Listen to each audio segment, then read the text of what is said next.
My name is McKinnon, and I was 35 years old. On the morning of my wedding, I got one text from my mom. Don't ruin their vacation with your guilt trip.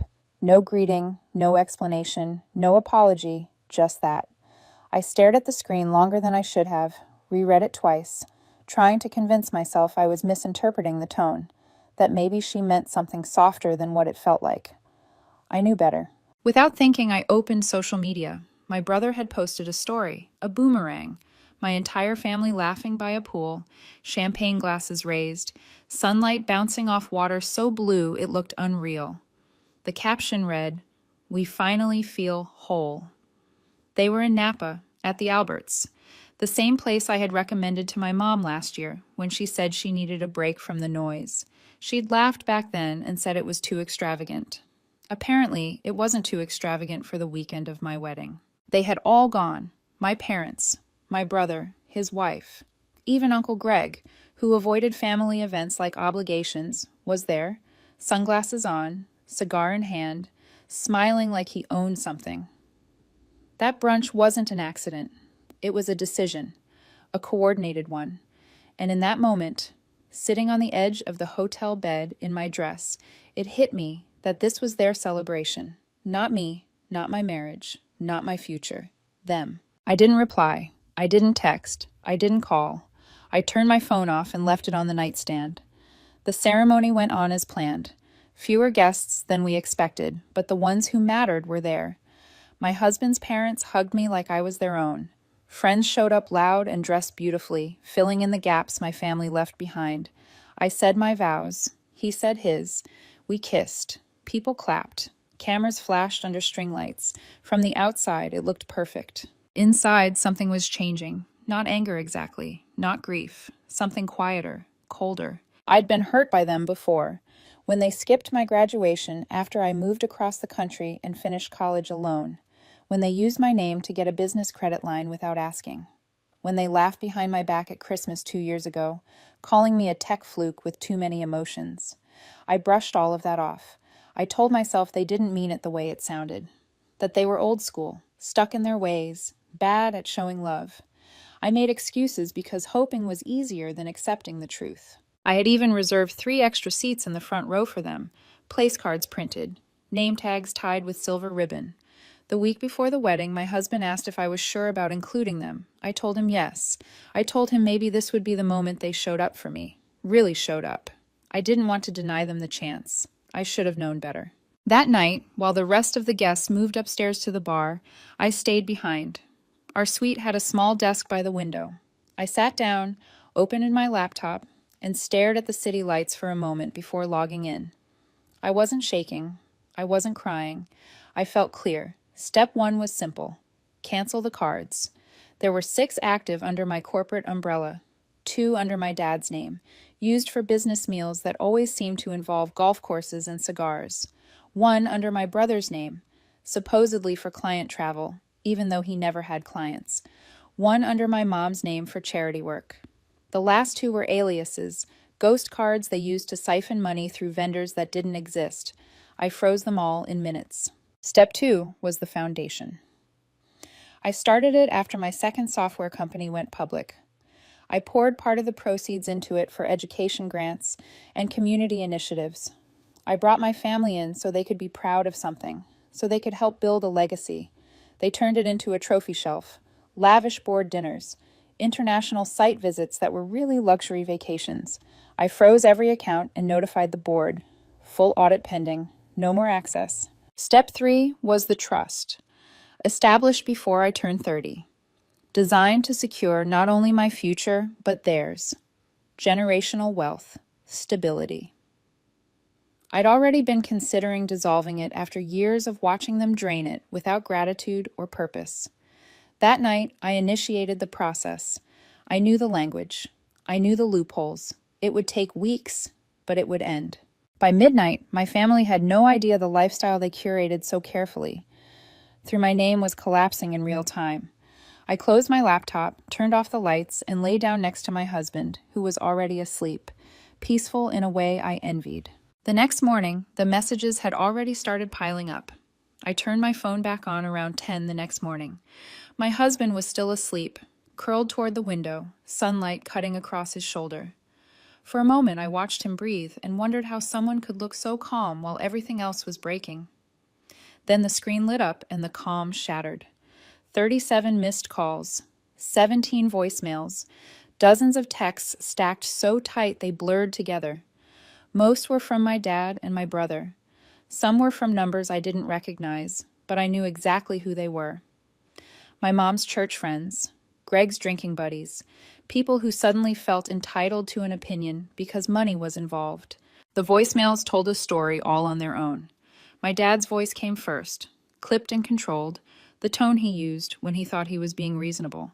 "McKinnon, call me. We need to talk. You've made a mistake." Then my brother, sharp and offended. "What the hell did you do to the cards? I was in the middle of booking something for Mom. You seriously trying to screw us over the day after your wedding?" Then my mom, exactly the same energy as the text she sent before the ceremony. "I told you not to make this about you." That was it. No congratulations, no apology, just blame. I didn't answer. I got dressed, went downstairs, and took my husband out for brunch in the city. We sat at a small table near the window, ordered too much food, and talked about nothing important. I let the noise sit where it belonged, outside the moment. By the time we got back to the hotel, 3 emails from the foundation board were waiting. The head of compliance, 2 junior lawyers. They had all received notifications that certain funds were frozen pending audit. I'd worded the notice carefully, cited financial irregularities, attached screenshots, years of small transactions that added up to something ugly. It wasn't personal anymore. It was official. That afternoon, my brother called again. I let it go to voicemail. His message came in hot and defensive. "Okay, so what now? You're going to take everything just because we didn't show up to your wedding. That's how petty you are. You know how much we do for you behind the scenes. Do you have any idea how bad this makes you look?" I laughed out loud, a short sound that surprised me. My husband looked up from his book. I handed him the phone. He listened, handed it back, and said quietly, "You're doing the right thing." And I knew he was right, because this wasn't about a missed wedding. This was decades of build-up finally breaking the dam. Their absence just clarified what I already knew. They never cared unless there was something in it for them. The next day, the real storm hit. A lawyer contacted me, a name I recognized immediately. My dad had used him once during a shady property deal years ago. He claimed to represent several concerned parties and said my actions surrounding the trust and corporate entities had caused distress and potential financial harm. He used phrases like reconsider restitution and legal action like they were magic words meant to scare me back into line. I sent a single reply. 2 lines. All funds in question are tied to my personal income and held under my legal ownership. There is no further discussion to be had. I signed it, attached the records that proved it, and copied my legal team. 3 hours later, the lawyer replied with one word, "Understood." That night, my husband and I celebrated quietly. Pizza on the balcony, city lights below, no guests, no speeches. He looked at me and said I'd never looked lighter. I felt it too, but I also knew my family wouldn't walk away. They weren't built that way. They tried to twist it, spin it, guilt me from every direction. What they didn't realize yet was that their access to me, emotional, financial, relational, was permanently gone. They weren't going to sue their way back into my life, but they were going to try. By Wednesday, it got uglier. My mom somehow reached one of the junior lawyers at the foundation. She left him a voicemail accusing me of abuse of power, claiming she was a co-founder and that I was sabotaging years of her community work. The lawyer forwarded it to me and asked how to proceed. I told him to document everything and ignore direct contact. If she wanted to talk, she could go through my legal team. That night, my brother tried calling again. I let it ring. A minute later, a message came through. "You're really going to drag the whole family down over this. Over one weekend. This is why nobody takes you seriously. You don't get what it means to forgive. Grow the hell up." They still didn't get it. They thought this was emotional, temporary, something I'd cool off from and hand back. I wasn't hurt anymore. I was done. Thursday morning, my dad showed up at our apartment. I opened the door just enough for him to see my face. He didn't ask how I was. He didn't mention the wedding. He went straight into it, loud and furious. He said I'd humiliated them. that a board meeting had been canceled because of my trust nonsense, that Greg couldn't even use his card anymore. He asked what I thought I was doing. I didn't say anything. He kept going, telling me they supported me even when I was impossible, that I was pulling the rug out from under my own blood, that my husband wouldn't be enough when this blew up. That was it. I stepped outside, closed the door behind me, and told him it was over. Every connection we had, professional, financial, familial, was closed. He said something about court, about how I'd regret cutting off the people who made me. I didn't answer. I walked back inside and locked the door. By the end of the week, they were already looking for another angle. They always did. They just hadn't realized yet that there were no doors left to knock on. By Friday, the story they were telling themselves started leaking into the public.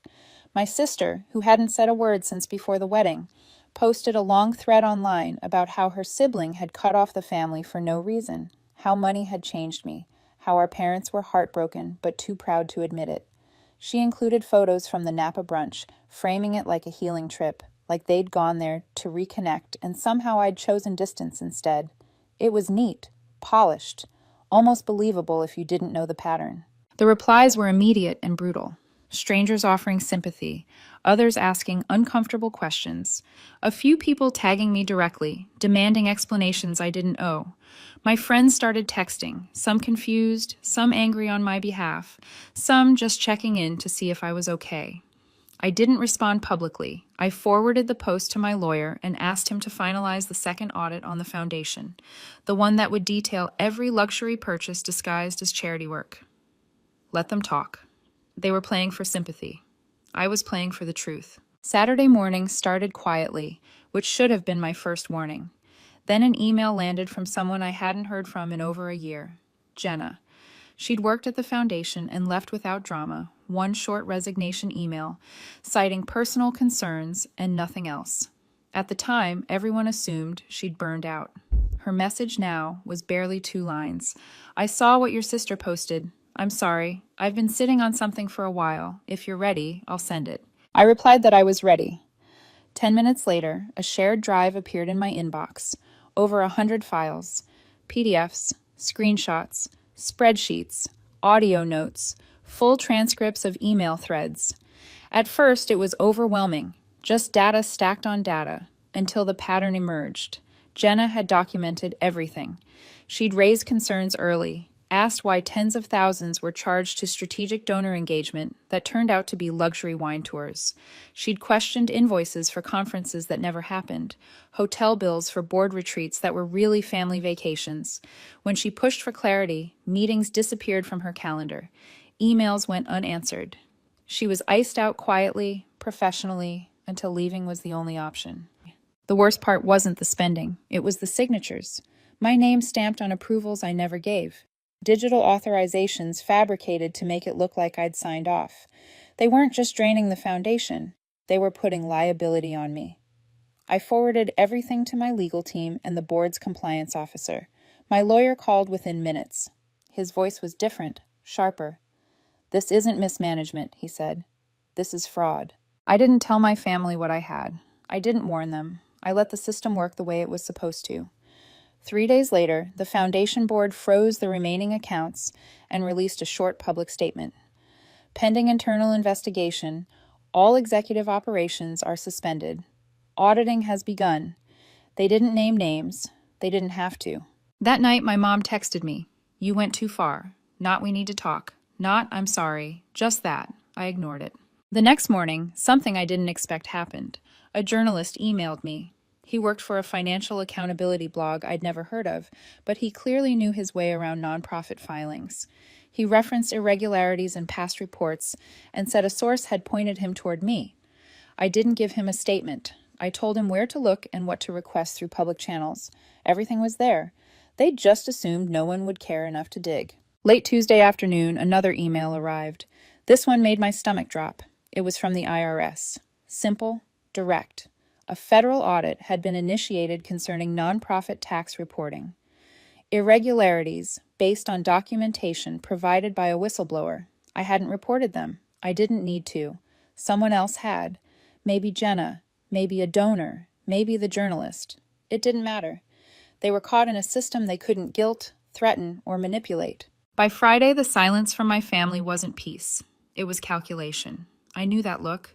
They were regrouping, trying to figure out who they could still pressure, who might still be loyal. But the board had cut them off completely. Email access revoked. Donor portals locked. My dad even tried calling one of my senior advisors, a man named Michael who'd known me since I was 23. Michael sent me the transcript afterward. My dad said it was all a misunderstanding, that I'd become unstable since marrying my husband and needed to be reined in. Michael told him flat out that I owned everything and he owned nothing. That weekend, the first story went live. Small blog, but thorough. It laid out luxury spending disguised as charity operations, complete with dates, destinations, and amounts. Photos followed. My uncle on a yacht labeled as a site visit. My mom holding a foundation clipboard at a private resort. My brother at a poker table booked as team building. The mask started slipping fast. 2 donors pulled their commitments within 48 hours. One was a hedge fund guy. The other was a school district we'd partnered with for STEM programs. Both released statements saying they'd been misled.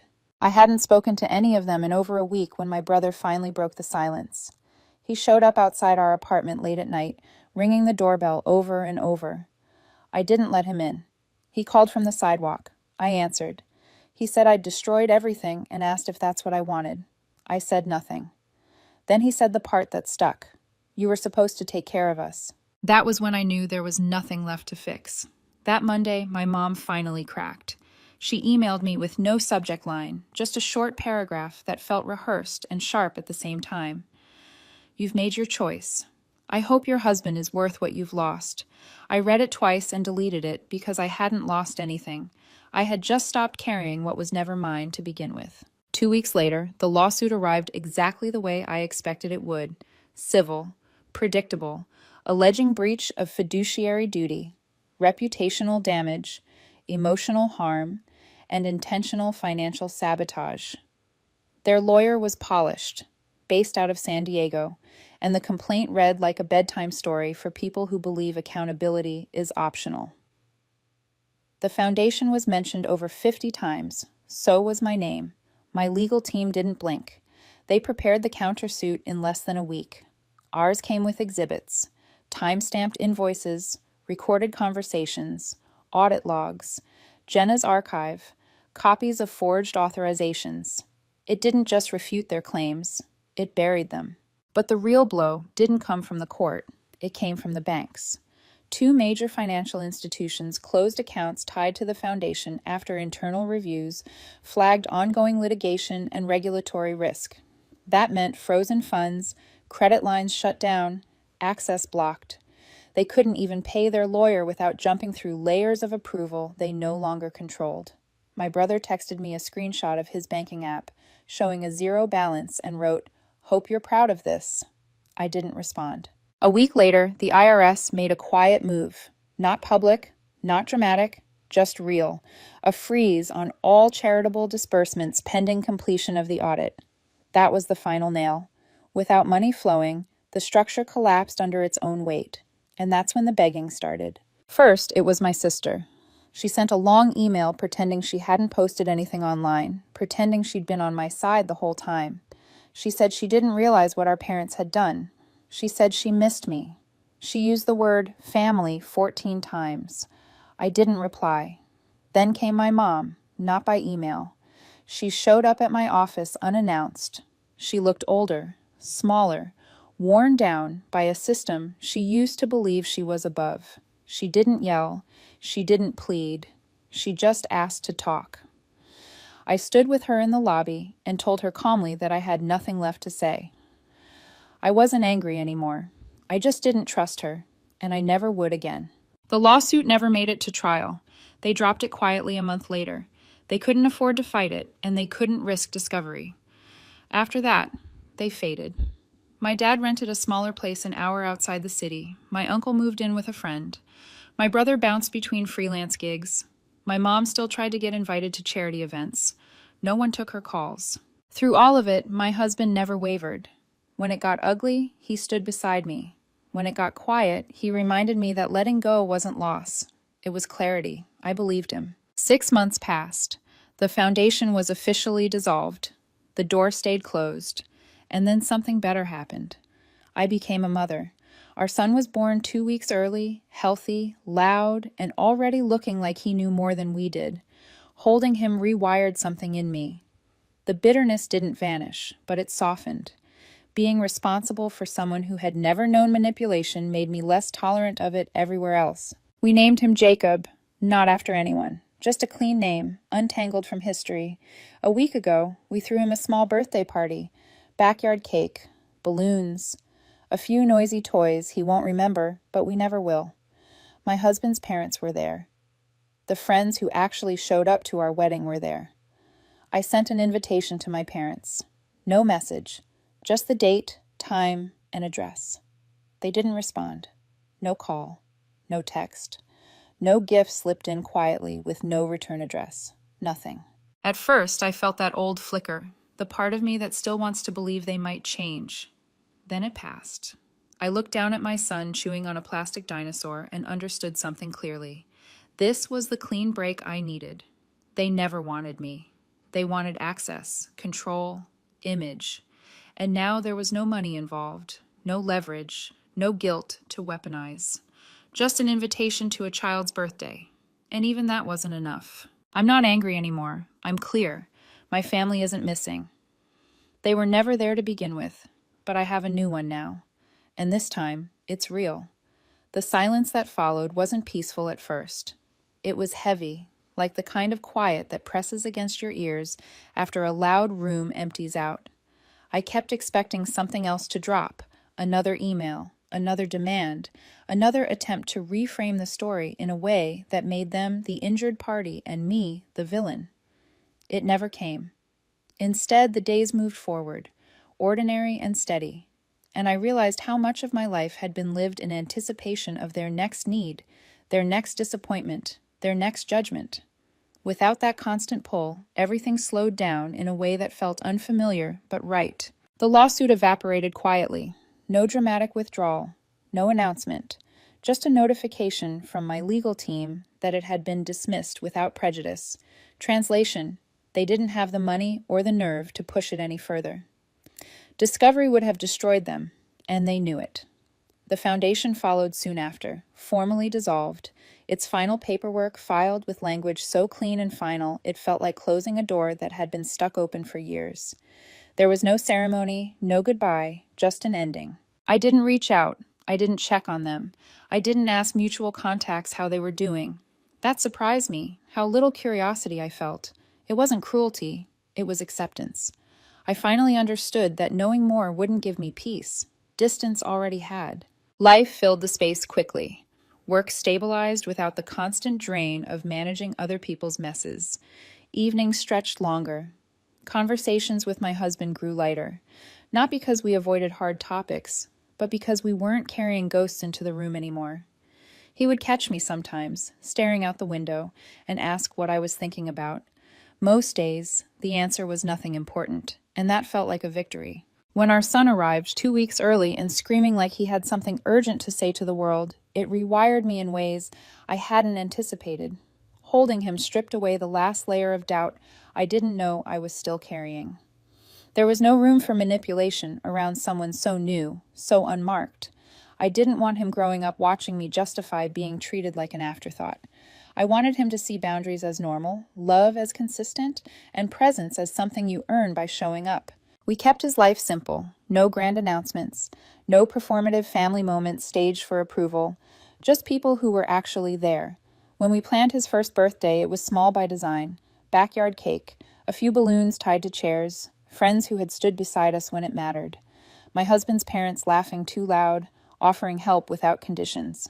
I did send the invitation to my parents, not as a test, not as a trap, just a fact.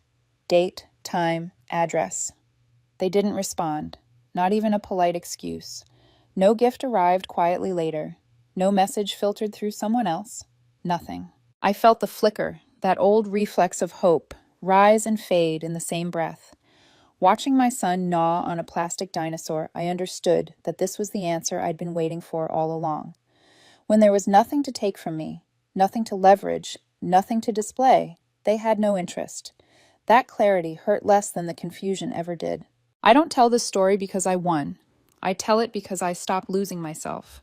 I didn't destroy my family. I stopped financing the lie that we were one.